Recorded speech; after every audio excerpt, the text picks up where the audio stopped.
Olá, meu nome é Caleb e o amor também se aprende. Oi, eu sou a Juliana e antes de sair de casa, verifique se há um bilhetinho embaixo da porta. Oi, eu sou o Will, no seu tempão? Oi, meu nome é Luana e a nossa principal marca social é a indiferença. E você está escutando? O nome? O livro. Êêêê! Mais um episódio, então, da nossa série do Nome do Leitor. E hoje a gente convidou alguém que eu gosto muito, estou muito feliz com o nosso convidado, vou deixar ele se apresentar. E a gente vai falar também de mais um dos livros favoritos aqui dos autores, na verdade, de um livro de um autor favorito da casa. Sim. E um baita livro. E um baita livro. Então, Will, se apresenta para quem não te conhece. Bom, tudo bem? Eu sou o Will, tenho um canal chamado Transgressão Literária. E fala mais o quê? Mais alguma coisa? É só isso por enquanto, né? Vou falando aos poucos. Fala como as pessoas podem te achar, se você tem Instagram. Ah, sim, eu tenho. Na verdade, as minhas redes todas estão vinculadas ao meu canal. Na verdade, eu nem teria se não fosse o canal. Eu seria aqueles caras que não teria rede social. Então, assim, as que eu tenho, na verdade, são porque eu preciso divulgar o trabalho lá que eu faço, né? A divulgação de livros. O meu canal, ele mudou muito ao longo do tempo, né? Eu posso começar a falar dessas coisas? Manda Vai, ver. tranquilo. E então, assim, eu tinha... Em 2015, eu fundei um canal, né, grande coisa, né? De literatura, chamado Literatura Dark, que era um canal basicamente vinculado ao terror, ao suspense, esse tipo de literatura. Porque na época, na verdade, assim, não foi algo programado, era o que eu estava lendo na época e aí ficou. Eu não tinha, assim, não era um projeto, né? Eu vou fundar um canal de literatura de terror. Eu queria montar um canal, me deu a ideia de fazer de literatura, o que eu estava lendo na época era terror e ficou. E eu fiquei com esse canal 3 anos. Foram 3 anos muito legais, inclusive, eu tenho que admitir. Conheci muita gente legal, inclusive a própria Luana foi nessa época. Né? A gente se conheceu no encontro da Dark Side Books. A gente foi fazer um turismo assombrado por São Paulo. Eu amo aquele dia. O roteiro se chama São Paulo Maldita. Foi muito legal. Aí na época ela estava fotografando, você não fotografa mais, né? Você parou de fotografar, né? É muito pouco. Então, mas na época ela estava bastante, aparentemente, né? Motivada com as fotografias e tal. Enfim, a gente se conheceu nessa época aí. Só que o que acontece? Conforme eu fui avançando no canal e conhecendo muitas pessoas, autores, conhecendo gente diferente, gente de outros estados, gente com outras cabeças, isso foi automaticamente abrindo, né? Foi abrindo assim o meu leque de opções. E aí chegou uma hora que o terror já não dava mais conta daquilo que eu queria. Eu comecei a conhecer outros autores.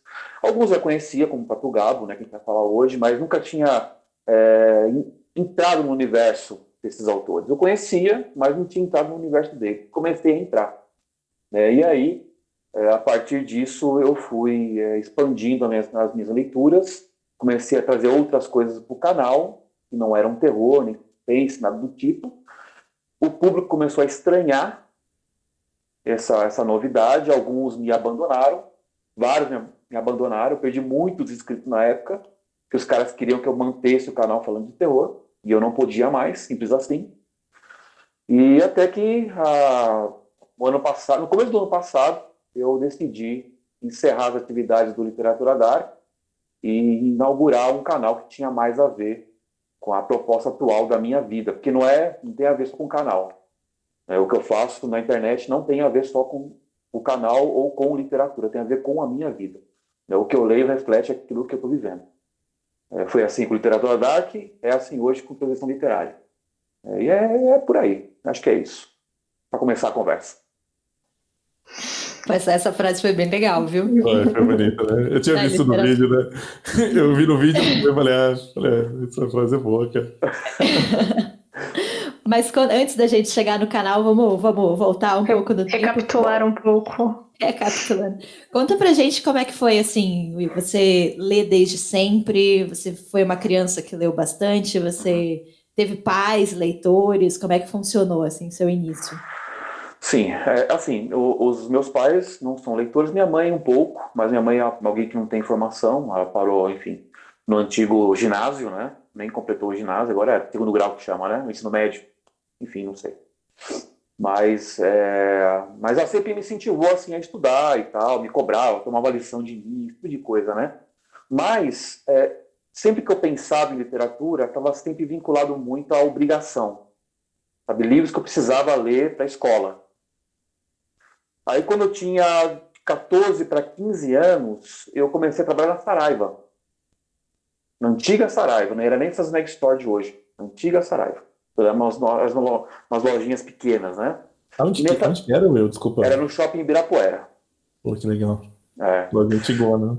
Isso foi em 95, 1995. Olha só, muito tempo. Foi logo que surgiu o Plano Real, pra vocês terem uma ideia. Sim, eu tenho 40 anos. E na mesma época, eu conheci no colégio um rapaz que eu fiz amizade com ele. Era um cara muito doidão, assim, muito, sei lá, pra época, assim, era doido, assim, fora da curva. Sabe? Eu tô falando de muito tempo atrás. Hoje talvez ele passasse batido, assim, mas na época era muito doido.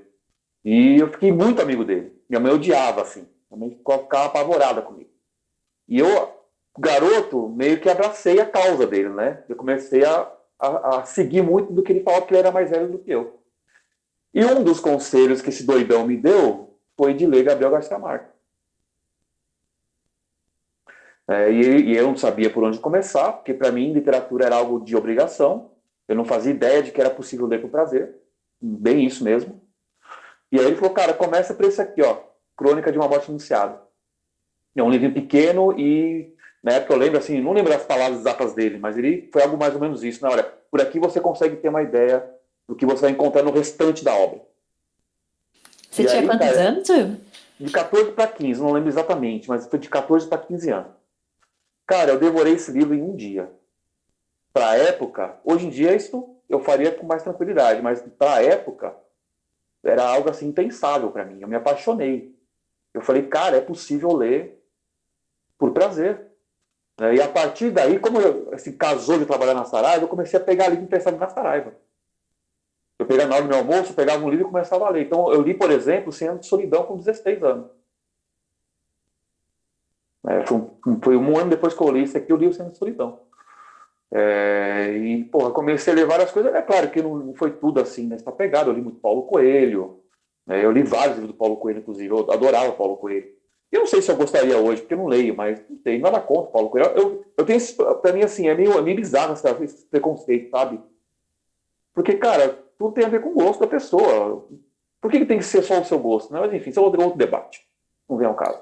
Mas é que nessa época dos anos 90, ele tava em alta, né? Ele tava muito em alta, né? Sim, cara. Também, né? De ser o livro do momento, né? De uma coisa... Tipo, aparecia, você lia, né? Não tinha muito, né?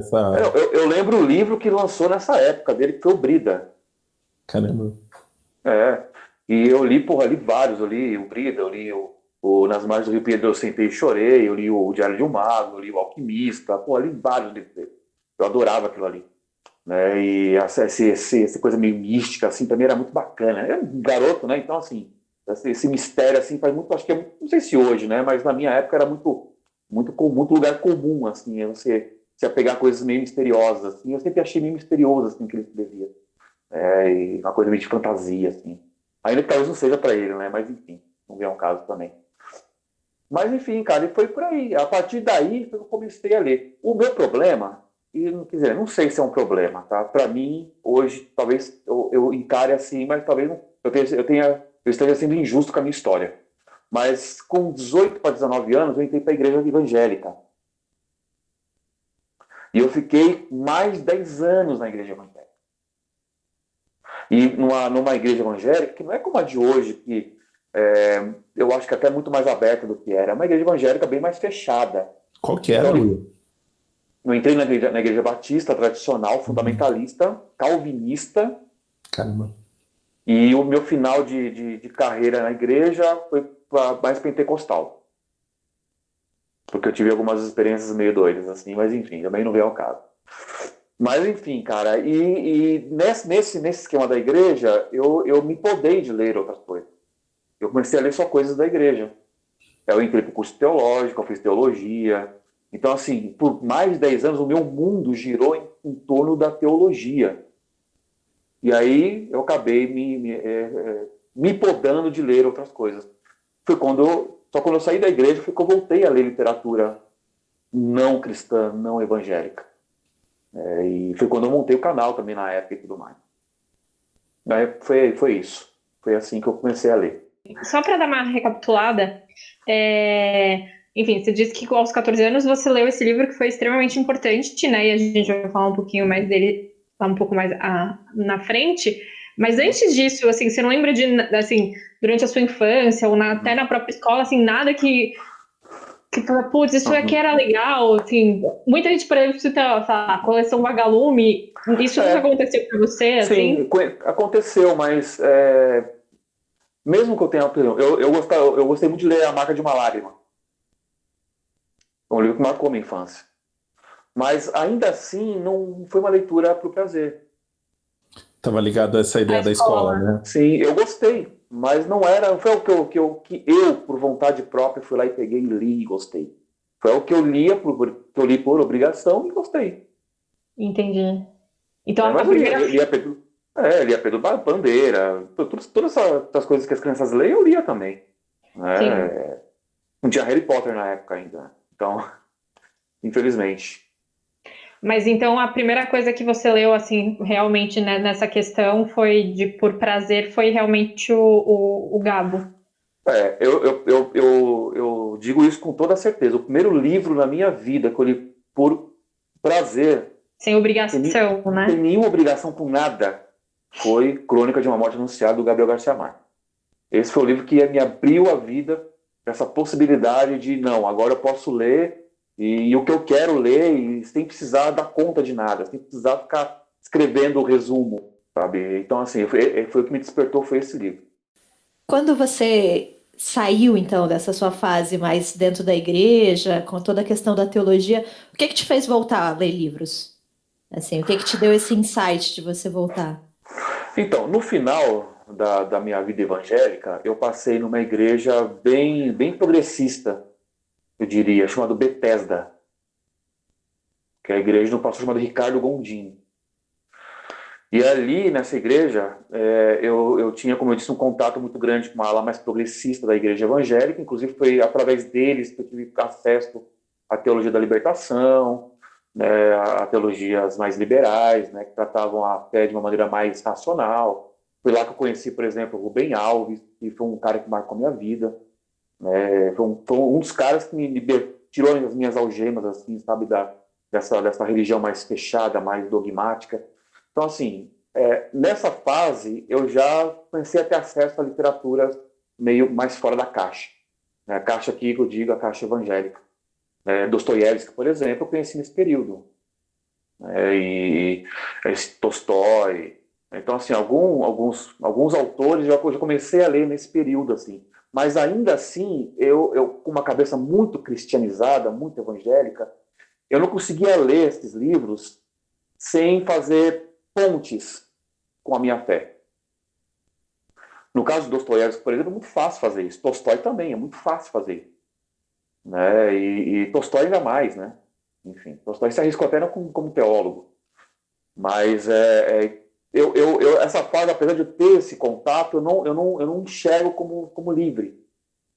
Não era uma leitura pura para o prazer. Não existe uma leitura pura, isso é uma bobagem, mas assim, não era uma leitura desvinculada, sabe, de uma obrigação religiosa. Ainda tinha muito da minha religião ali. Eu lia era um pouco com da olhos sua de sensação religioso. com a escola, né? Sim. Você lia por uma obrigação da escola, agora você lia por uma outra obrigação, né? A minha vida toda, quase toda, foi vinculada a obrigações. E acho que a literatura ficou refém disso.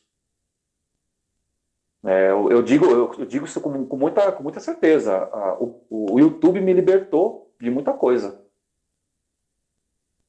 Muita gente encara o YouTube como profissão, eu acho justo, encararia tranquilamente também, como fonte de recurso, também nenhum problema, também tenho encarado isso. Mas o YouTube é principalmente um canal que me libertou de algumas coisas dogmáticas da minha vida. Ali eu pude conhecer, como eu disse, eu conheci muitas pessoas, muitos autores, várias literaturas, e a cada livro que eu leio, a cada conversa de bar que eu tenho com gente enfim, que eu conheci a partir disso, me ajuda a me libertar de alguma coisa. Eu devo muito a esse canal. Sabe? É por isso que eu não abandonei ele ainda. Isso é um fato, consumado na minha cabeça. Porque eu falo, cara, tem mês, tem semana que eu não quero gravar. Tem semana que eu quero ficar de bode. Mas eu lembro, não, cara, mas esse canal, eu devo para esse canal, que esse canal me ajuda. Ele é uma terapia para mim e ele me ajuda a me libertar de várias coisas. E hoje eu só voltei a ter acesso à literatura por causa dele. Foi a partir do canal que eu voltei a me redescobrir como leitor. Eu voltei a ter aquela experiência que eu tive no dia em que eu descobri Gabriel Garcia Marques. Mas de onde que surgiu a ideia, Will, de canal literário? Vou fazer um canal literário. Você já assistia? Não, não foi. É assim, quando eu saí da igreja, eu virei um ateuzinho meio chato. Sabe? Mas acho que o ateu passa por essa fase, né? Passa sim. A pessoa fala, graças a Deus do lado, fala, que graças a Deus o quê? Aquela coisa, né? O novo ateu. Então. Na época eu li tudo que você imaginar de livros antiteístas, né? Desde de Michel Onfray, sabe? Até, sei lá, o Dawkins. O Hitchens, essa galera, né? O Hitchens, eu li a biografia do Hitchens, sabe? Deus não é grande, tudo isso eu li, sabe? Então a ideia surgiu daí, na verdade. Eu queria montar um canal onde eu pudesse falar mal da religião. Essa é a verdade que eu não revelo para ninguém, estou revelando hoje. Exclusivo! O nome do canal não era para ser Literatura Dark, tinha um outro nome, qual era o nome do canal? Deus está morto. Não, cara, foi uma frase que eu li num livro do Nelson Rodrigues, que é O Brasil em Campo, eu acho, se eu não me engano. Eu acho que é O Brasil em Campo, não tenho bem certeza, se é o Óbvio Lulante, não lembro. Não é importante também. Eu acho que é o Óbvio Lulante. Onde ele fala que... Qual é a frase que ele usa? Ai, cara, agora me fugiu. É o óbvio... Como é que é? Puta, me fugiu completamente o nome do canal agora, mas enfim, não tem problema. Mas era um nome que eu roubei ali de uma frase do Nelson Rodrigues. E a ideia era montar um canal de tentar o porrete em religião.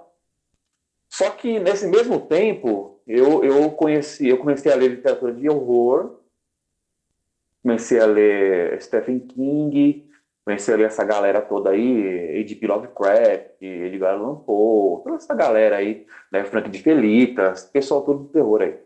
E também comecei a ler alguns pensadores ateus que não tinham uma visão tão extremista, né, não reacionária, mas assim, tão reagente. Né? Então, assim, por exemplo, eu li na época esse livro aqui, ó, O Espírito do Ateísmo, do André Comte Sponville, que é um filósofo...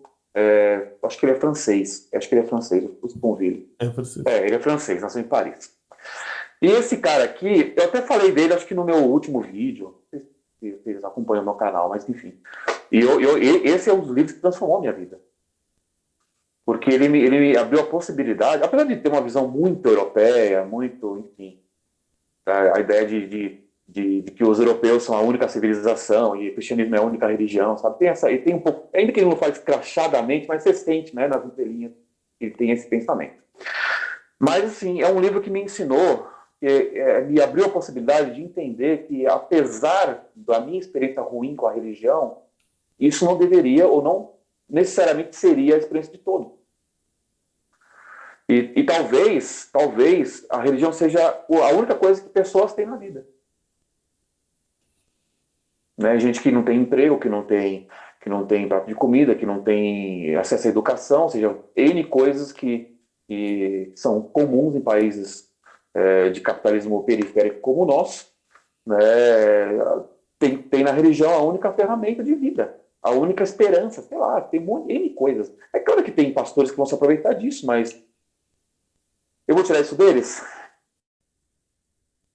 sabe? Então, cara, esse livro aqui me tirou dessa ideia de que o mundo tem que girar ao redor do meu umbigo, sabe? Que a minha experiência tem que ser a experiência do universo. Não, cara, a minha experiência é só a minha. E amanhã pode ser, inclusive, amanhã pode ser que ela nem sirva, inclusive, para mim mesmo. E a minha vida prova isso aos montes. Então, tá ficando sentimental isso aqui, né? Volta tudo. Esse daqui é o quadro, aquele quadro do Faustão. Sabe? Arquivo confidencial. Vocês vão trazer quem para fazer chorar? Mas é isso, cara. Então, assim, nessa mesma época, então, resumindo a história, né? Para ficar fácil a edição de vocês aí. Quando eu me desconverti, eu comecei a ler livros de ateus radicais, e também li ateus que não eram radicais, e comecei a ler também o terror. E aí, quando eu percebi que eu não queria mais ser um ateu radical, que eu não queria mais falar no meu canal sobre religião, eu decidi partir para outra coisa que eu estava lendo, que era o terror. E aí desisti do nome antigo que eu queria usar, que era a frase roubada do Nelson Rodrigues, e optei por literatura dark, que era mais óbvio, na verdade. Eu nem pensei muito, não fui nada criativo, na verdade. Mas é um bom nome. É um bom nome. Era um bom nome. Sim, e era engraçado que tinha gente que me encontrava na rua, não conhecia meu nome, não sabia quem eu era, falava, literatura dark ali. Nas bienais da vida acontecia direto. Mas então você lia voltando, né? Você lia. Eu ia falar, vamos voltar. Eu quero saber do terror pros outros livros. Então, aí você disse que os seus interesses começaram a mudar, né? Você foi lendo coisas diferentes. E aí você, inclusive, eu achei legal que você falou que o seu canal antigo, ele quase foi uma frase roubada do Nelson Rodrigues, né? Mas a transcrição literária também é uma frase roubada, né? Sim, da Lia Luft. Você é um ótimo roubador de frases, porque você rouba as melhores frases para nome de canal. Inclusive, quando eu montei o canal, eu fiquei na dúvida se eu colocaria literalmente o nome do livro dela, né? Que é pensar, transgredir é pensar. Acho que é isso ou é o contrário? É pensar é transgredir. E agora eu esqueci. Não lembro o nome do livro da Lia Luft. Mas enfim, eu fiquei na dúvida se eu colocava o nome do livro dela ou se eu criava uma coisa minha. E aí eu decidi criar uma coisa minha. Roubei só a ideia mesmo. E tinha tudo a ver, né? Na verdade, com o momento da minha vida. Porque transgredir carrega essa ideia meio de rebeldia, e que também faz parte da ideia, mas tem muito mais a ver com a ideia de romper com a sua bolha, de romper com a sua própria barreira, né? De você se tirar do seu lugar de conforto. Você sair da sua zona, né, desse seu quadrado que você vive. E realmente era isso que estava acontecendo comigo. E até a questão da leitura é uma transgressão também, né, Will? Porque você mesmo falou que a leitura sempre teve vinculada a uma certa obrigação, diferentes obrigações em determinados momentos. Então, talvez ler só por prazer ou seja uma liberdade. Já seja uma libertação mesmo, não uma transgressão a isso. Para mim é muito, na verdade, assim, para mim é muito triste quando alguém não passa toda a sua vida no mesmo ciclo, no mesmo círculo de coisas, sabe? Como se ela desenhasse um círculo em volta dela e vivesse ali para sempre, cara. E eu estou lendo um livro agora, inclusive, que fala um pouco sobre isso, que é o Cachorro Velho. Não sei se vocês já leram esse livro, O Cachorro Velho, eu recomendo. É um livro cubano. E ele fala, enfim, de escravizados em Cuba. E o personagem, isso também não é spoiler, também no começo do livro, também não é um spoiler, é um pensamento. E uma das reflexões que esse cachorro velho fala é que, na verdade, ele é um escravo, ele é um senhor escravo que nasceu, né, na escravidão, e, enfim, e toda a sua vida foi escravizado. E ele fala que ele não conhece o mundo, ele toda a sua vida viveu naquela fazenda. Você imagina, cara? O cara viver 80 anos no mesmo espaço, cara. E tem gente vivendo assim, de maneira metafórica, né? Então o cara não consegue ler qualquer outra coisa que não seja aquilo. Eu acho, ainda que eu respeite a liberdade de todo mundo, cada um lê o que bem entende, né? Quem sou eu para falar, né? De quem cheira e quem fuma? Né? Nunca te dei porra nenhuma. Mas, assim, cara, eu acho triste. Só acho isso, acho triste. Né? Você viver dentro de uma única bolha, sendo que você tem outras que você pode explorar, né? Exceto a bolsonarista. Essa você pode. Essa não. Essa foge. Mas em outras aí você pode se aventurar, nenhum problema. Nessa nova vida, vamos dizer assim, quais foram autores ou alguns livros desses que para você foram assim livros que você olhou e falou assim, isso aqui é diferente, porque tem uma coisa curiosa nisso que você falou, que mesmo como esses livros meio que, como a Lu falou, meio que acabam apontando um caminho, né? E essa coisa de ler coisas diferentes, o que você leu assim que você falou assim, nossa, isso aqui olha que louco isso aqui, sabe? Tipo, sei lá, teve alguns autores, algumas autoras, o que você podia falar pra mim? Porra, teve tanta coisa, cara. Isso dava um outro podcast. Por exemplo, ó, pra mim, russo se resumia muito a Tolstói e Dostoiévski. Até que eu li Gogol. Gogol é maneiro, né, cara? Né? Eu E percebi, Mas, inclusive, que Taras Bubba é melhor que A Morte de Ivan Ilitch. Desculpa. Polêmico. Né? Pra mim, a maior novela russa não é A Morte de Ivan Ilitch. Pra mim, é Taras Bubba. Né? Então, enfim, isso é uma coisa. Assim, mesmo dentro daquilo que eu já fazia, eu descobri que tinha outras coisas. Né? Então, sei lá. Ó, por exemplo, eu descobri muito a América Latina. A América Latina é uma grande descoberta assim, para mim. Porque a gente está sempre muito vinculado à Europa, a esse eixo, né? No máximo que a gente vai ali para o Japão, né? Vai ler lá o Murakami. Mas bem por cima, né? Bem... Sim. Só nos famosos, né? Fica só nos famosos aí, nos prêmios Nobel e tal. E eu descobri, cara, que outras coisas. Eu acho que essa é a grande transgressão dessa minha fase. Não me impor limites. Então, eu leio alguém uruguaio com o mesmo prazer que eu leio, sei lá, Tirza, que é lá da Holanda. Sim. Sabe? Então, assim, essas barreiras, eu não me imponho mais barreiras. Né? Tem gente que questiona, você é de esquerda, mas gosta de Borges. Como assim? Borges é bom pra caralho. Era um reacionário? Sim. Dizem que era. Dizem que, não sei, nunca pesquisei. Dizem que comia até com Pinochet. Tomar chazinho com Pinochet, não sei se é verdade ou não.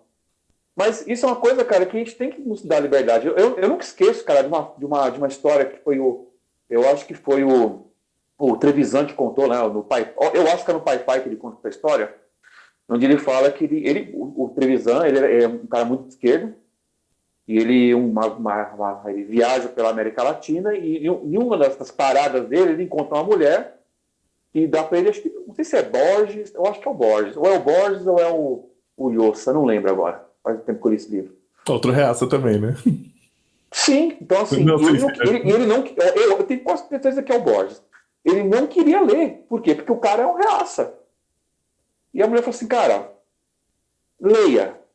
E hoje ele é apaixonado pelo autor.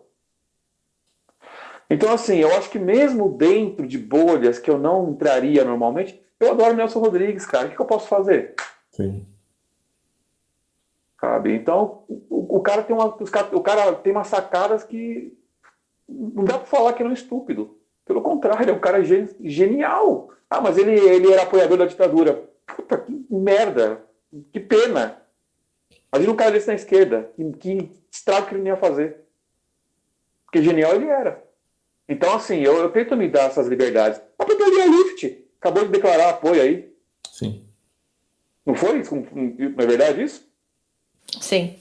E meu canal tem o nome do livro dela. Fazer o quê? Foi uma das pessoas que ficaram surpresas com o Bolsonaro, né? Sim. Nossa, não imaginava que o Bolsonaro ia ser isso. Uma escolha muito difícil, né? Pois é. Então, acho que transmitir para mim é isso. O meu canal hoje é assim, duas coisas que eu digo em relação ao meu canal, que eu acho que são as razões da existência dele. Uma é essa liberdade de não me impor barreiras, de ler aquilo que eu acho que eu tenho que ler e trazer para o meu público isso. Outra coisa é tentar sempre fazer vínculos. Isso é uma coisa que eu não perdi. Eu já fazia quando eu era religioso e continuo fazendo. Porque eu era pregador, né? Isso é outra faceta da minha vida. Eu Eu cheguei a pregar, eu preguei em trem, eu preguei nas ruas. É mesmo, cara. Eu não sabia disso. Minha vida é um livro, filho. Nossa, mas fazer isso deve. Você tem que fazer um improviso, né? E uma relação das coisas do mundo total, né? Pois é. Então, assim, eu fazia esboços das pregações, então assim, eu sempre tentava linkar, desde aquela época, né? Linkar a Bíblia, no caso, na época, com a realidade das pessoas. Então, assim, a coisa sempre passou pela minha cabeça.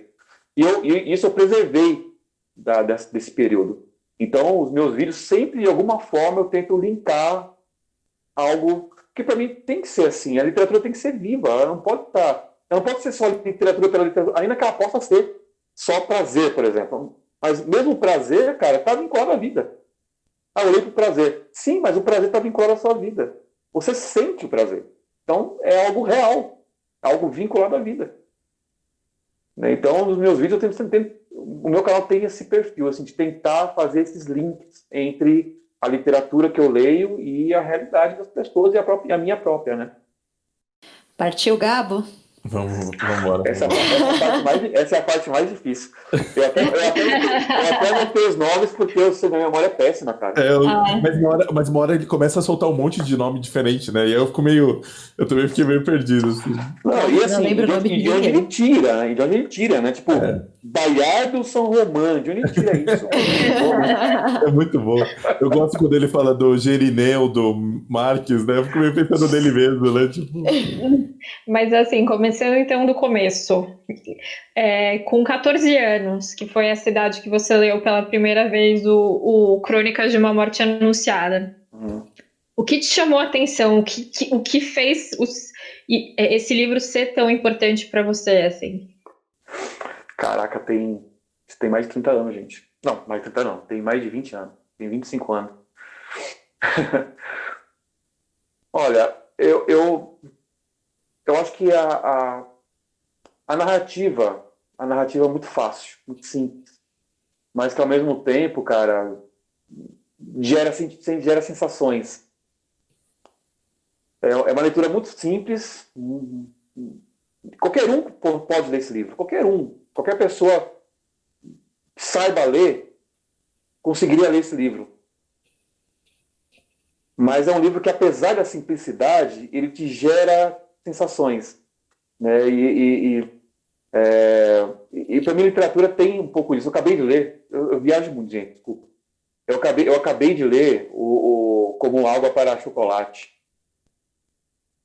que é um livro que mexe com sabor e com cheiro. Né? Então, literatura você tem que ler dessa forma, cara. Não é só com os olhos. Você lê com cheiro, você lê com tato, você lê com sensações. Sabe? Você tem que se arrepiar por ela. O coração tem que bater, a lágrima tem que correr. E eu acho que foi isso que me despertou nesse livro. É um livro que te gera afeto, te gera sensações. Assim. Foi um livro gostoso de se ler. Eu gosto dessa palavra, sabe? Foi um livro gostoso de ler. Me deu prazer esse livro. Eu acho que foi isso. Foi essa sensação de falar, cara, eu estou tendo prazer nessa literatura. É claro que isso dentro de um garoto de 14 para 15 anos. Eu não vou saber dizer. Sim. É que eu acho que também tem... Eu achei a frase que o livro começa, né? É uma das mais famosas, né? Tipo, é muito famosa. Sim. É desses começos do livro que você fala, mano, como assim, sabe? Porque ele já te entrega o que vai acontecer. Sim. Né? E essa é uma questão do Gabo, né? Em vários momentos ele já te contou o que vai acontecer. Né? Nos 100 anos tem isso também, né? De, olha, quando ele estava em frente ao pelotão de fuzilamento, ele lembrou do dia que viu o gelo. Ou seja, tipo, não tem tipo essa ideia olha, foi isso, né? Tipo, eu acho isso fascinante, assim. Não, e assim, além dessa primeira frase, tem muito do que o Will estava falando, né? Porque aí ele começa a falar dos sonhos, né? Já nessa primeira parte, né? Ele começa a falar dessa questão dos sonhos, que ele sempre sonha com árvores, aí você fica, como assim árvores? E sabe, essa questão mesmo dos sonhos e dessa mãe que interpretava os sonhos. Eu acho que tem essa coisa de você de te puxar já, né? Você fala, putz, vamos ver aonde isso vai levar, né? Porque é um livro que ele entrega o final totalmente, você sabe o que vai acontecer, é inevitável a morte dele. E como é que ele consegue passar 150 páginas explicando uma coisa que, tipo, você já sabe, né? Você já, assim... Sim. Tipo, quando de fato acontece, você fica chocado, mas do tipo... Em nenhum momento ele não falou que não foi isso, né? Tipo, as coisas se encaminham de uma forma aparentemente simples, né? É só pra gente dizer aqui qual é a frase, não sei se eu lembro ela de cor, mas era mais ou menos do tipo: no dia que iam matá-lo, Santiago acordou às 5h30 da manhã. É isso Exatamente. aí. Né? No dia Que que matariam, Santiago Nazar levantou-se às 5h30 da manhã para despertar o navio que chegava o bispo. Olha, tipo... Né? Então, você já sabe que ele vai morrer na primeira frase do livro. E aí fala, tem o bispo, aí você fala, o que o bispo tem a ver com a história? E o bispo Absolutamente nada. dura tipo uma página, tipo, foda-se. verdade. Ele nem pisa em terra. Ele pisa, ele exatamente tipo, ele cagou, né? Tipo, ele... E é interessante porque a mãe dele, logo no começo, quando ele disse que tá saindo, né, para poder ver o bispo, a mãe dele fala, ele não vai nem descer na terra. Então, assim, você vê que a mãe dele teve um insight em relação ao bispo, mas não teve em relação ao sonho do filho. É verdade. E aí a gente tem esse narrador, né, que está incluso na história, ele é um dos personagens ali, que 27 anos depois, se eu não me engano, ele vai tentar reconstituir esse dia, né? O que aconteceu? Mesmo, né? Exatamente, então ele vai conversando com várias pessoas que viram o Santiago, que tiveram ou não uma participação importante naquele momento, vai colhendo esses depoimentos, esses relatos, que muitas vezes são conflitantes. Né? Mas fazia chuva ou fazia sol? Sim. Cara, isso é maravilhoso, né? Assim, porque ele traz a ideia do telefone sem fio, né? Isso é muito interessante, cara, porque ele trabalha com a questão da narrativa, né? O quanto a narrativa ela pode ser fidedigna ou não. E mesmo assim, e veja que independente da chuva, o final é o mesmo. Não é isso que é o mais importante, né? Mas a memória se apega a isso, né? A essa ideia das narrativas que não são confiáveis, né? Então, o Gabo é um cara que trabalha muito com a questão do mito, né? O mito fundante, tipo, o Cem Solidão é um mito fundante, né? Um mito de fundação. Então, o Gabo trabalha muito com a questão do mito. E o mito ele é muito mal interpretado pela nossa sociedade. Nossa sociedade é uma sociedade de assim, o que não é fato é mentira. Só que o fato não é apenas o fato jornalístico, aquele da biografia. Né? O fato ele pode ser contado de maneiras diferentes. Né? E aí, né, nas várias formas de contar esse fato, pode ter chuva, pode não ter chuva. Mas não deixa de ser fato por causa disso. Né? A ideia do mito é essa, né? A ideia é uma forma de contar apenas. Não quer dizer que ela seja mentira. Mito não é mentira. Né? Isso é uma coisa que até o Nepomuceno, o Éric Nepomuceno, que falou outro dia, ele deu um tempo atrás uma entrevista pro Rafael Montes. Recomendo que vocês vejam essa entrevista, se vocês não viram ainda. Ele fala com o Rafael Montes. O Éric Nepomuceno é o tradutor de Galeano aqui no Brasil, por exemplo. Ele está com um canal excelente, inclusive.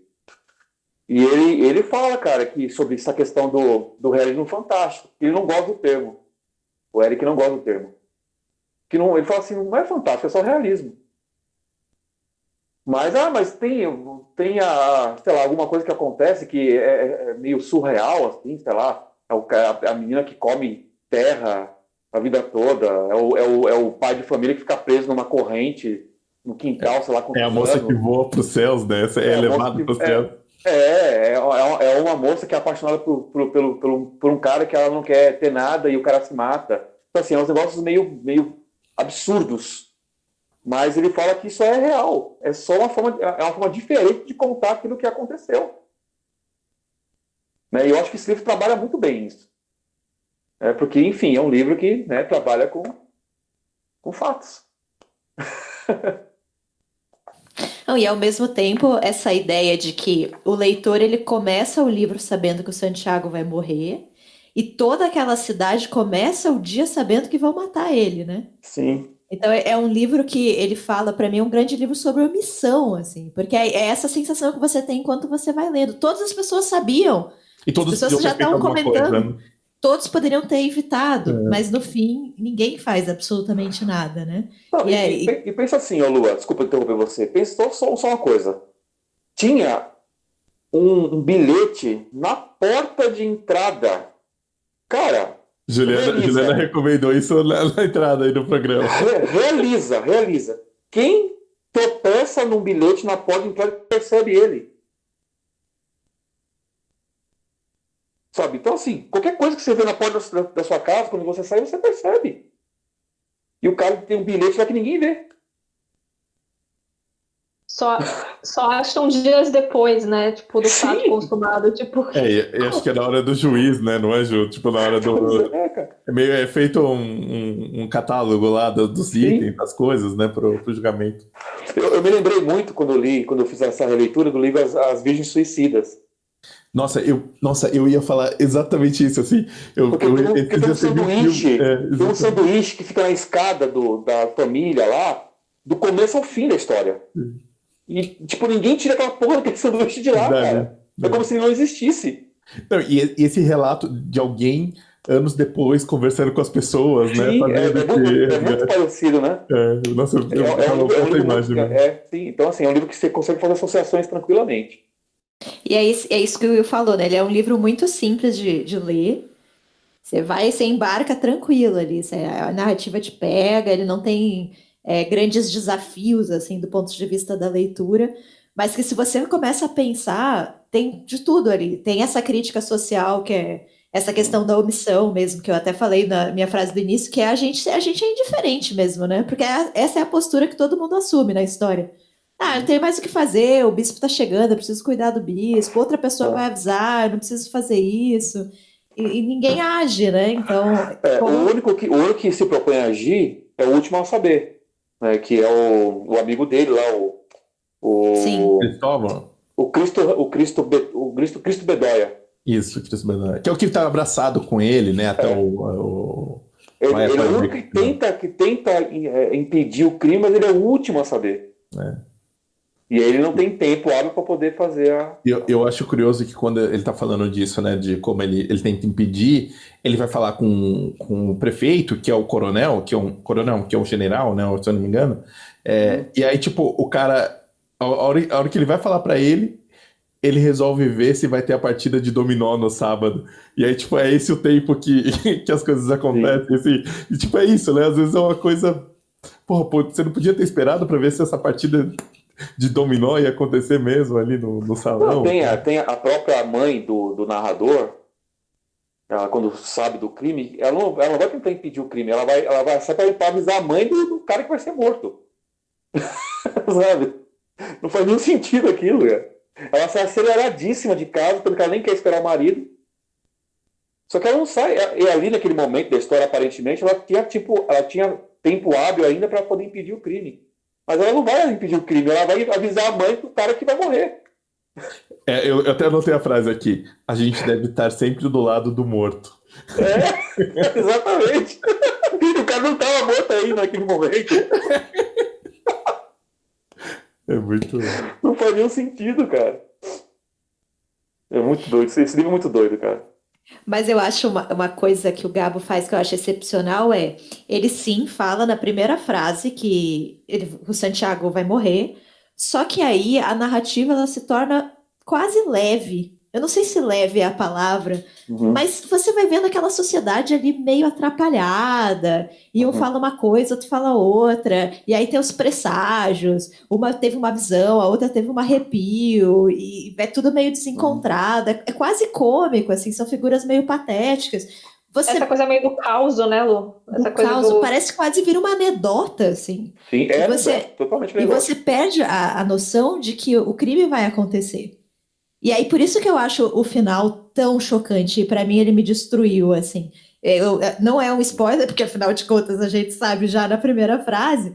Mas, assim, o que o Gabo para mim mostra é que dane-se se estava chovendo ou não, sabe? Dane-se se você teve um presságio ou não. Ninguém se importa se você se fiou em informações que não tinham importância. O preço que a gente paga pela nossa omissão é sempre a tragédia.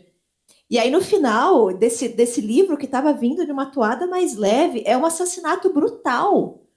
É brutal, ele é sangrento, né? O cara corta a barriga, as vísceras caem, a vítima tenta segurar as vísceras. É muito chocante, assim. Ele morre na porta de casa, muito né? chocante. Né? Ele entra pela porta que deveria ter entrado. Exatamente. Então, eu acho que o Gabo ele tem essa linha narrativa que é excepcional, assim, vocês estavam se divertindo, né? Pois toma, olha o que exatamente acontece, assim. O Gabo, ele tem essas provocações mesmo, realmente, no livro. Não, só você parar pra pensar que na primeira cena do livro, que é quando ele desce para tomar café, o Santiago, naquele momento, poderia ter sido impedido o crime. Naquele momento. Porque a funcionária dele, a doméstica da casa, sabia. Ela sabia. Só que Mas ela tava tinha uma soma preservando a filha, né? ela tinha uma soma de mágoa com o pai dele, Que levava, né? Ainda, né? com o fato de que ela estava vendo a história se repetir com a filha. Então ela deixa ele morrer. Né? E em nenhum momento ela se arrepende, aparentemente. Eu também acho que não se arrepende, assim. É. Mas é que essas mágoas e essas coisas vão se sobrepondo ao longo de todas as narrativas, né? De histórias de família, de outras coisas que aparecem.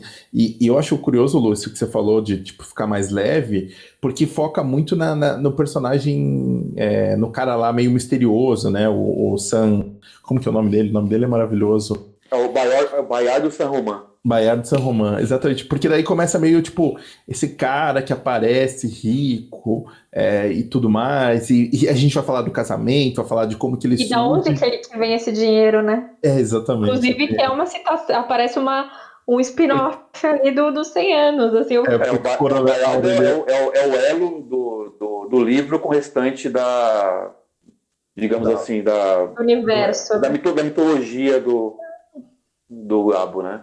Porque ele fala do coronel Aureliano, né? Então... o pai do Bayard é um cara que matou a traição. O general que rendeu o Buendia, né? Eu anotei em algum lugar aqui. Ele fala. E ele entra na cidade todo pomposo, né? E aí as pessoas olham para ele aqui. Ele colocou em fuga o coronel Aureliano Buendia no desastre de Tucurinca, que aí é aquela vez que ele mata um aliado do Aureliano, né, de costas e tal. Assim, eu lembro desse momento, uma das batalhas que o Aureliano perde, né? Ele perde todas, né? Uma dá. Na verdade, ele perdeu todas. Ele é o herói sem nenhuma vitória. E esses nossos costumes sociais ridículos, né? Sim. Porque, sei lá, a mãe bate na filha, não porque a filha perdeu a virgindade antes do casamento, mas porque ela não foi competente o suficiente para fingir para o marido, né? Exatamente. Além dos nossos costumes serem totalmente racionais, eles são hipócritas, né? Sim. E os irmãos que vão matar também vão matar por causa de costume, porque eles são obrigados a matar, né? Eu gosto que essa fica. Ele coloca várias vezes, né? Que eles estão gritando para todo mundo ouvir, que é para alguém falar assim, para com essa porra aí, meu, dá uma sossegada aí, né? Tipo, não vão, dando chance para as pessoas impedirem, porque eles também, né? É muito. A verdade é que o Santiago, ele é uma síntese do que seria um ser humano, né? Ele tem o seu lado filho da puta e tem o lado dele que é humano. E cada pessoa vai ter uma percepção dessa realidade do todo, né? E quem é de boa com ele, às vezes não impede porque acha que ele tá vendo assim e tal. Porque assim, na verdade, quase todas as desculpas que deram, né? E tipo, viu o cara ali, feliz, pô, ok, ninguém matou ele. E segue a vida. É muito louco isso. Não, ele não morreu mesmo. E isso dá a sensação do quê? Da rotina. A cidade tem uma rotina. Essas cidades pequenas, elas têm um ciclo de vida que é a ideia do eterno. Como é que é aquele conceito do Nietzsche lá? O eterno retorno. É o eterno retorno. Então, assim, o fato de você ver o cara lá de bem, eles viram o Santiago bem hoje como viram ontem. Então tá tudo bem. A vida tá seguindo. Não, e também essa sensação dessa violência constante, né? Então, né? Prometeu matar, é só mais uma jura de morte, sabe? Só mais um acerto de contas, é só mais... Eles estão bebendo desde sábado, né? Isso é normal, né? Isso é normal de acontecer, essas brigas e tal. A impressão que dá é que ninguém matava ninguém. Nunca. A impressão que dá no livro é exatamente essa, que aquilo também era parte dessa rotina. Devia ter acontecido no passado outras situações muito parecidas em que ninguém matou ninguém. Então, por que agora vai matar? Né? E você percebe que os próprios personagens, né, o Pedro e o Paulo, eles o tempo todo agem como nem eles sabiam se iam matar mesmo. Não era uma certeza, assim, eles estão falando aos quatro ventos, vamos matar o cara, vamos matar o Santiago. Como assim, tipo, alguém pega a gente, sabe? Igual aquele garoto que tá ali, ó, vamos brincar, me segura. Mas, na verdade, ele quer que segure mesmo, segura ele, segura, por favor, porque eu não quero apanhar. Isso se a gente não pensar que talvez o Santiago fosse inocente, né? Ele era um grandiosíssimo filho da puta, a gente sabe disso. Mas neste caso específico, não Talvez, sabemos, né? E o legal é, a gente não sabe mesmo, né? Não sabe. Não é exatamente essa, não é a questão, né? Não é um livro de crime que você vai descobrir o que aconteceu nesse sentido, né? Mas acho que é isso, né? A gente tem um ímpeto muito forte também de julgar, né? Sim. A gente julga e já condena, e se a gente puder, a gente já mata. É verdade. A gente tira ali, não só, ele fala, né, qualquer possibilidade de defesa, mas também qualquer simulação de uma legalidade ali. Você não tem. Você só tem essa questão do dever, eles precisam matar, o sangue se lava com sangue. As pessoas já sabem. Se os dois jovens não tivessem feito, eles seriam desmoralizados. Tem que matar. E aí, a simbologia do sangue é muito interessante. Não sei se ela é tão clara assim, ou se foi uma intenção do Gabo, talvez não tenha sido, mas a simbologia do sangue pelo sangue, nesse caso, existe também. Que é o sangue símbolo da virgindade. Que tenta ser forjado e a moça se recusa a fazer. E ela é condenada por isso, né? Isso, ela não é tanto que as pessoas sabiam, as amigas sabiam que ela já não era mais virgem, a mãe sabia. Ela é justamente condenada por se recusar a mentir, né? Sim. E é muito louco, ela também não tem escolha, né? Assim, ela mesma fala, né? Ela não... Todo mundo se empolgou com o casamento e aí em algum momento ela fala, não, você vai casar e acabou, né? É porque ela nunca tem voz, né? Ela não tem escolha em relação ao casamento, e eu acho muito interessante também a analogia das cartas, né? Quando ela finalmente resolve escrever e talvez ter voz, as cartas dela nem são abertas. Então ela realmente não tem voz até o final do romance, né? E vai um tempo, né, das cartas, né? Tanto que tem, sabe, esse trecho aí, quando eles estão ali felizes, né, negociando o casamento, o trecho fala exatamente isso. Ele fala assim, Ângela Vicário mal se atreveu a insinuar o inconveniente da falta de amor. Ou seja, ela nem pôde expressar nada. Né, porque a mãe, meio que talvez sentido no olhar da filha, falou, olha, porque a mãe o demoliu com uma única frase, o amor também se aprende. O amor também se aprende. E aí lembrando da frase de Nelson Rodrigues, né? Dinheiro compra até amor verdadeiro. Para mim, o universo de Crônica de uma Morte Anunciada, de certa forma, ela é um microcosmo do 100 anos de solidão. É a mesma sociedade, as mesmas essências de relações, mesmo tipo de relacionamento, né, entre as pessoas. Então, assim, acho que foi quando aquele... Eu nem lembro o nome dele, né? Aquele meu amigo de juventude me indicou esse livro para iniciar. Eu acho que esse livro é perfeito para quem quer conhecer o universo de Gabo. É perfeito. É uma introdução perfeita. Quem lê esse livro, depois de ler 100 anos de solidão, vai ler com muito mais facilidade, para mim. Sim. Faz todo sentido. Fica aí a recomendação, né? Não, super. Você está escutando. Até por ser mais curtinho também, né? Talvez os outros livros assustem um pouco mais pelo tamanho. E não tem a bagunça dos personagens, né? Que sempre é uma coisa que o povo fala, mas 100 anos tem muito personagem com o mesmo nome. Pô, mas 20 aurelianos. Tem mais de 20 aurelianos. Exato. Pô, mas eu acho que tem bastante personagem, viu? Dá pra já começar, assim, dá pra... Pelo menos fazer uma... tem o mesmo nome, né? Então você consegue... Uma coisa também que eu achei muito, muito, muito interessante desse livro foi a parte final dele, quando ele fala da relação da Ângela Vicário. Então, anos depois, ela se percebe apaixonada pelo quase marido. né? E aí ela entra aquela obsessão de escrever cartas para ele por anos, anos, anos, anos, anos, e um dia ele reaparece. Eu achei isso muito simbólico, assim, sabe? Muito poético até. Porque depois de muitos anos ele reaparece. Só que ele nunca leu as cartas dela. Está tudo fechado, né? Nos envelopes. Tudo fechado, cara. Então, assim, parece que a conexão dos dois nunca se perdeu. Mas talvez o rancor dele, né? Ele não tem como, não há uma explicação, né? Do porquê ele demorou tanto a voltar. Mas ele voltou mesmo nunca tendo lido as cartas dela.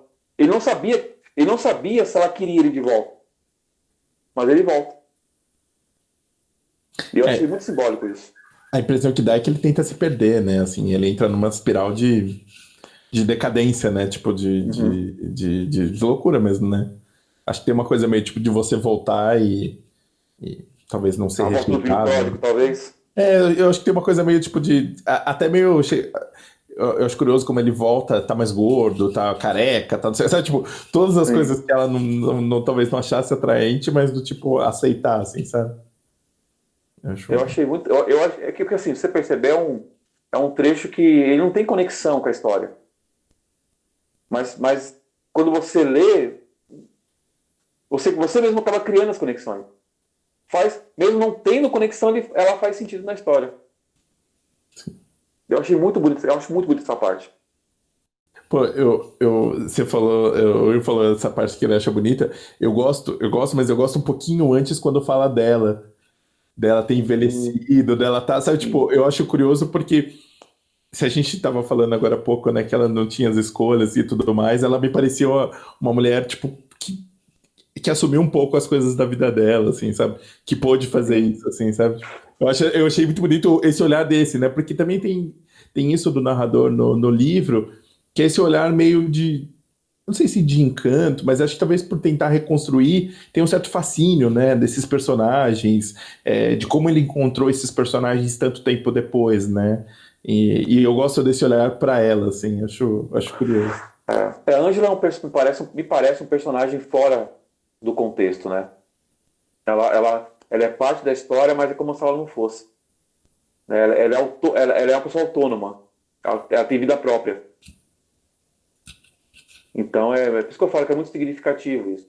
Porque queriam que ela amasse ele, o rapaz. Mas ela não queria amar naquele momento. Quis amar depois. E ok, amou. Mas foi no tempo dela, na autonomia dela. Ela não quis fazer. Ela poderia ter feito o truque, não quis fazer. Então, assim, ela é a pessoa mais autônoma ela é a pessoa mais humana do livro. E ela encontra uma certa liberdade quando ninguém mais espera nada dela, né? A partir do momento que ela é desgraçada, né? Ela já não vai mais ser noiva, já não vai mais casar com ninguém, ela fica só. É aí que ela consegue essa tal dessa autonomia, né? Sim, Sendo que, na verdade, talvez ela tivesse escolhas o tempo todo, só que a gente não tem acesso à voz dela. Porque se você parar pra pensar, talvez ela tenha dado o nome errado. Sim. Então ela desencadeou toda a história, ela que foi a força ali por trás. Ela é o pivô, né? Mas não pivô, ela é o agente mesmo, porque ela protegeu, talvez, a pessoa que ela queria proteger. Eu também pensei nisso, assim, de tipo, até porque alguém em algum momento fala, talvez tenha falado dele porque achou que ele era rico e ninguém teria coragem de matar, né? Talvez nesse sentido, né? Tipo, não sei, de pudesse falar assim, se falasse o nome dele, talvez não morresse mesmo, né? Ele andava armado, ninguém sabia que a arma estava descarregada. Ninguém sabia que ele andava com a arma descarregada.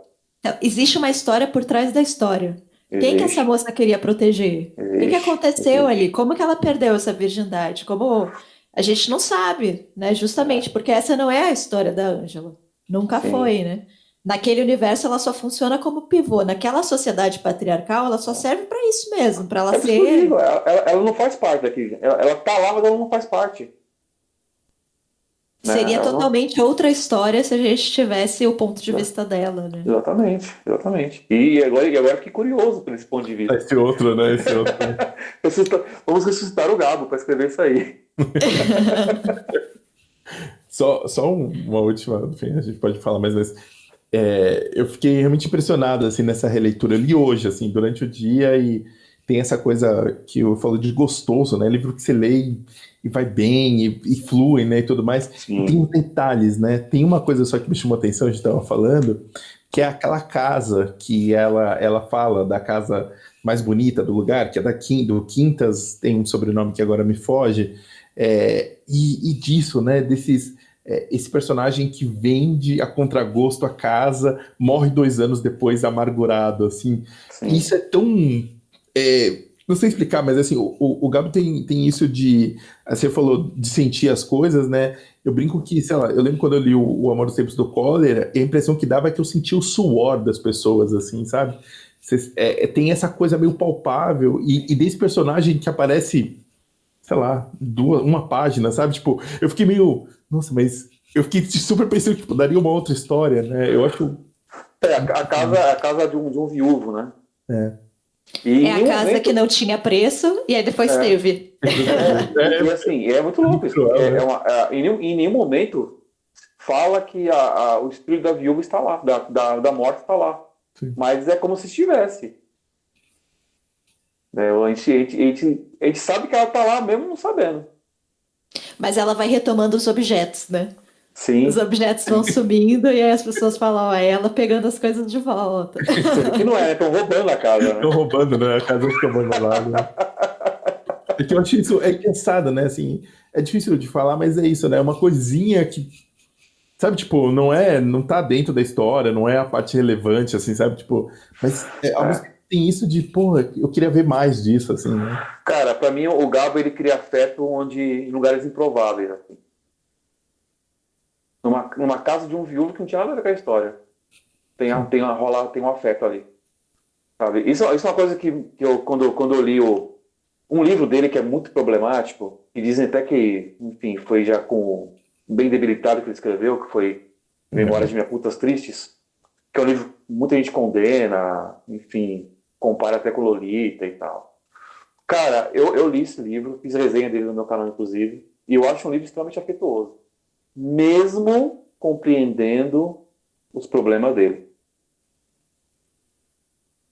Então, assim, eu acho que até naquela situação que é grotesca, Gabo consegue criar afeto. É uma coisa muito doida, assim, em Gabo.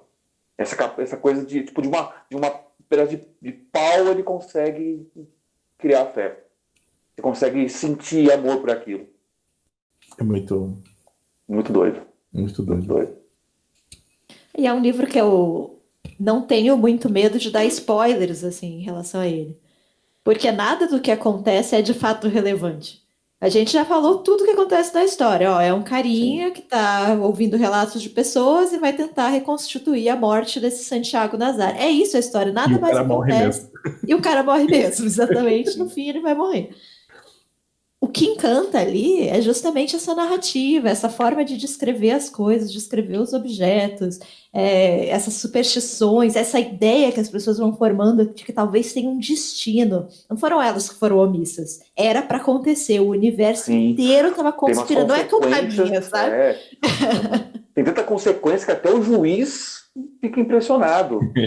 Sim, porque é uma forma de defesa também, né? Você, ao invés de você assumir para você mesmo que você tem parte naquela tragédia, você fala, não, foi o mundo. Estava escrito, né? Então, essa forma como ele vai construindo realmente os personagens, esse é o barato da história, né? E isso ninguém te tira, assim. Você vai ler e você vai ter essa sua experiência, e vai ter a sua própria leitura. E é um livro que ele não depende de acontecimentos, assim, na minha leitura. E você vai se chocar com a morte e com a autópsia. Com certeza, de um estudante de medicina. Primeiro ano. A autópsia, não sei eu não sei o que é mais cruel. Se é brutal, né? Tipo... Se é a morte ou se é a autópsia, cara. Eu não sei o que é mais cruel. Eu também não. Mas o que eu acho muito impressionante nessa coisa do Gabo também, né? É nisso, assim, como ele consegue, com esse tom totalmente fabular, né? Essa coisa. E ele conta muito sobre da onde ele vem, né? E da onde a gente tá também, né? Porque a gente tá no mesmo contexto com algumas diferenças, assim. Eu acho isso muito impressionante, né? Porque É isso, o interior de lá, quantas histórias de acerto de contas você não ouviu ou ouviu falar em algum, sabe? É muito impressionante, assim. E no 100 Anos de Solidão também. Então, ele sempre consegue ir colocando alguma coisa nesse contexto, assim, que eu acho muito impressionante, assim. Que ele consegue contar do lugar dele usando essa máscara fantástica, vamos dizer assim, com essas aspas, né? Dizem até que ele voltou, né? Quando ele foi escrever esse livro, ele voltou à cidade, né? Natal dele. É mesmo. Dizem que é inspirado numa história real, na verdade, né? Sim. E ele volta à cidade para poder realmente reviver algumas coisas, sentir o lugar e conversar com gente. Assim, não sei se isso eu não cheguei a pesquisar isso, mas eu já ouvi algumas pessoas dizendo que ele volta, para escrever esse livro, ele volta à cidade dele. Então, assim, todo o sentimento que está no livro, na verdade, é o sentimento dele. Então, assim, de certa forma, ele canaliza aquilo que ele recebe da cidade e joga no livro. É quase uma experiência, sei lá, é quase místico o negócio. É sensitivo, sabe? Você quase pega a ideia, pode pegar no ar a ideia. Tão palpável que é a coisa. É muito doido. O Gabo é um gênio. O Gabo era um gênio. E comunista, graças a Deus. Gênio comunista. Mas acho que é isso, né? Queria te agradecer muito. É sempre ótimo falar aqui sobre Gabo. Estava comentando com o Will que a gente tem 5 episódios gravados até o presente momento e 2 Gabos. Dois Gabos. Já é um O vencedor. Caleb ainda perdeu o dele ainda. Não, já não posso mais. Vamos falar do Amor dos Tempos do Cólera. Vai manter essa média lá no alto, assim. Aí não tem pra ninguém, né? Mas obrigado, gente. Obrigado, foi um prazer enorme. Aí espero que tenha ficado bom, que tenha tido um material legal. E Muito obrigado. sempre que precisar, contem comigo. Gosto muito do trabalho de vocês. Muito obrigada. Mete aí as suas redes, onde que as pessoas podem te seguir. E você estava com Então, um plano também lá eu vi no canal de apoio. Fala pra gente. Né? Sim, eu decidi gerar recursos com o meu canal, porque eu estou precisando. Eu quero, na verdade, eu tenho um bom emprego, não é questão, não é sobrevivência, né? Felizmente eu estou empregado. Mas eu sinto que eu preciso melhorar a qualidade do canal. E para ter essa melhora eu preciso de equipamento. E para vocês terem uma ideia, eu não tenho nem computador. Esses dias eu comprei um holofote de jardim, que eu não tenho grana para comprar aquele spot. O spot. Spotlight lá. Não tenho grana. Tá R$400. Eu paguei 60 no holofote. Então eu sinto que eu preciso melhorar o trabalho, né? E isso precisa de grana. Então eu criei um Apoia-se e em qualquer vídeo meu tem lá o link, pode acessar. Os vídeos mais recentes, né? Os últimos 2 ou 3 vídeos. E também agora tem o Seja Membro, que é uma outra opção. O Seja Membro é um problema, né? Porque o YouTube come um valor considerável, mas enfim, é uma forma de entrar recurso, de qualquer forma, né? Então tem o Seja Membro, tem o Apoia-se, tem o Instagram também, transgressão, tudo sem acento, né? Transgressão _ literária, é o meu Instagram. E tem o Twitter também, mas o Twitter, não sei, eu falo muito de política lá, não sei se eu quero vincular. Eu estou começando a fazer a transição, então daqui a pouco eu começo a usar o Twitter também. Facebook eu tenho, mas não uso. É isso, canal, é isso aí, transgressão literária, colocou lá no busca, o primeiro que aparece é o meu. Legal.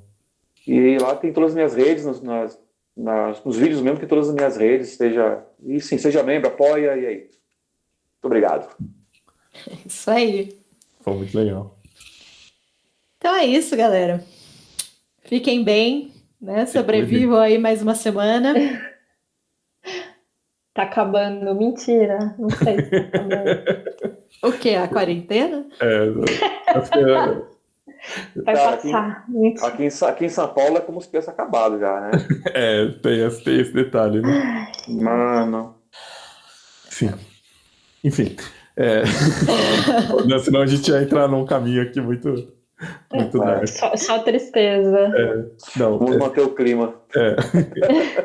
Não, assim, Vamos ler, Gabo, pra ficar todo mundo feliz. Realmente me deu uma vontade, aqueceu meu coração legal hoje, assim, pô. Aí agradeço o Will pela indicação, porque olha, foi um reencontro legal mesmo. Isso é o livro do meu coração. Pô, que demais. Então é isso. Até mais. Até mais, viu? Tchau, tchau. Tchau. Tchau, gente. Tchau.